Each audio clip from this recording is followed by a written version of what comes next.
Chapter 14. The Impression of Increase.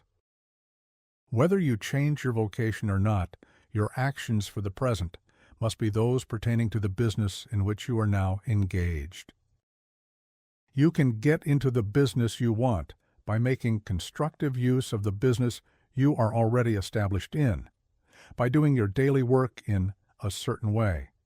And insofar as your business consists in dealing with other men, whether personally or by letter, the key thought of all your efforts must be to convey to their minds the impression of increase. Increase is what all men and all women are seeking.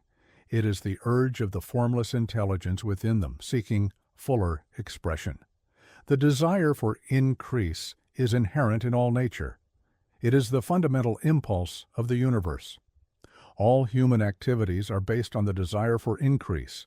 People are seeking more food, more clothes, better shelter, more luxury, more beauty, more knowledge, more pleasure. Increase in something, more life. Every living thing is under this necessity for continuous advancement. Where increase of life ceases, dissolution and death set in at once. Man instinctively knows this, and hence he is forever seeking more. This law of perpetual increase is set forth by Jesus in the parable of the talents. Only those who gain more retain any. From him who hath not shall be taken away even that which he hath. The normal desire for increased wealth is not an evil or a reprehensible thing. It is simply the desire for more abundant life. It is aspiration. And because it is the deepest instinct of their natures, all men and women are attracted to him who can give them more of the means of life. In following the certain way, as described in the foregoing pages, you are getting continuous increase for yourself, and you are giving it to all with whom you deal. You are a creative center from which increase is given off to all. Be sure of this and convey assurance of the fact to every man, woman, and child with whom you come in contact.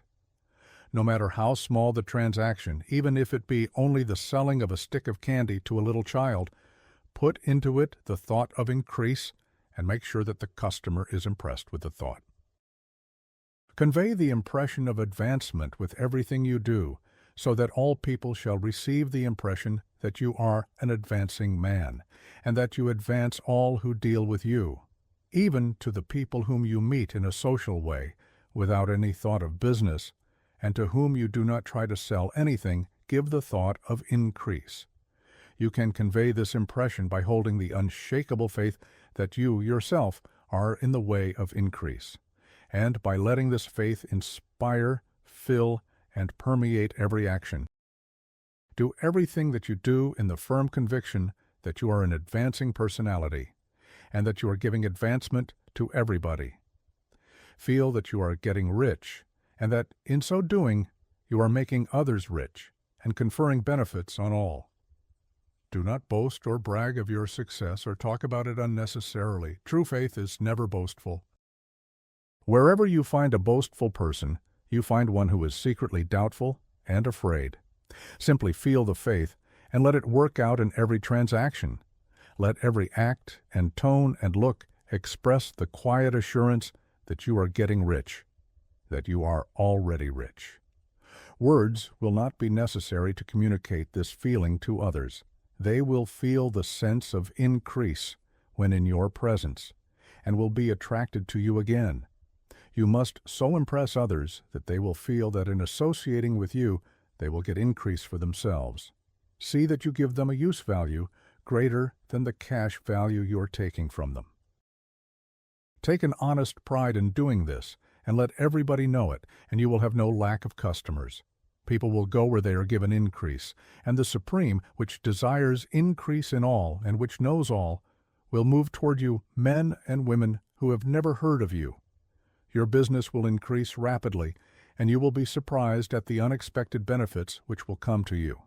You will be able from day to day to make larger combinations, secure greater advantages, and to go on into a more congenial vocation if you desire to do so.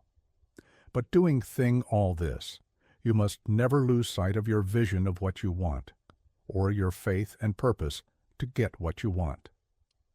Let me here give you another word of caution in regard to motives. Beware of the insidious temptation to seek for power over other men. Nothing is so pleasant to the unformed or partially developed mind as the exercise of power or dominion over others. The desire to rule for selfish gratification has been the curse of the world. For countless ages, kings and lords have drenched the earth with blood in their battles to extend their dominions. This not to seek more life for all, but to get more power for themselves. Today, the main motive in the business and industrial world is the same. Men marshal their armies of dollars and lay waste the lives and hearts of millions in the same mad scramble for power over others. Commercial kings, like political kings, are inspired by the lust for power. Jesus saw in this desire for mastery the moving impulse of that evil world he sought to overthrow. Read the 23rd chapter of Matthew and see how he pictures the lust of the Pharisees to be called master, to sit in the high places, to domineer over others, and to lay burdens on the backs of the less fortunate. And note how he compares this lust for dominion with the brotherly seeking for the common good to which he calls his disciples. Look out for the temptation to seek for authority, to become a master, to be considered as one who is above the common herd, to impress others by lavish display, and so on. The mind that seeks for mastery over others is the competitive mind, and the competitive mind is not the creative one. In order to master your environment and your destiny, it is not at all necessary that you should rule over your fellow men, and, indeed, when you fall into the world's struggle for the high places, you begin to be conquered by fate and environment, and your getting rich becomes a matter of chance and speculation. Beware of the competitive mind. No better statement of the principle of creative action can be formulated than the favorite declaration of the late Golden Rule Jones of Toledo. What I want for myself, I want for everybody.